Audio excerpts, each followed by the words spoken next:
ni ibintu biteye ubwoba cyane ku barokotse cyo kimwe n'abakiri muri ico kibanza. Mu mpera z'indwi mu gihe igitigiri c'abapfuye caguma ciyongera, biramaze kumenyekana ko abaguye muri iki gitero bava hirya no hino ku isi. Aha n'ahantu abanyamahanga n'abanyekenya bose bahurira baje kwinezereza no gusuma. Mu bapfuye harimwo wari umwubatsi rurangiranwa yatsindiye udushimwe afise ubwenegihugu bw'Ubwongereza na Australia yitwa Ross. Ishirahamwe yakorera uno munsi ryavuze ko yari umuntu afise impano idasanzwe hamwe n'urukundo yakwiragiza mu bamwegereye. Ngo ibikorwa vyiwe vy'ubwubatsi mu buseruko bwa Afrika vyarakarorero kuri benshi. Umukunzi wiwe yari yibungenze umwana wabo wa mbere yiciwe hamwe nawe. Yarigeze kubonana na Bill Clinton mu bikorwa vy'ubugiraneza.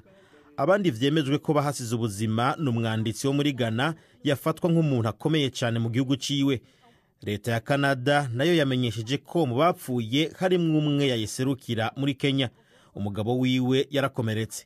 Mu gihe igitigiri c'abapfuye vyitezwe ko ciyongera, abanyekenya babandanya gutonda imirongo ari benshi batanga amaraso. Naho ivyabaye bibabaje vyatumye abanyekenya begerana. Umukuru w'igihugu wa Kenya mu mpera z'indwi yamenyesheje ko umwishwa wiwe ari mu bapfuye. Yishwe ari kumwe n'umukunzi wiwe bokubakanye.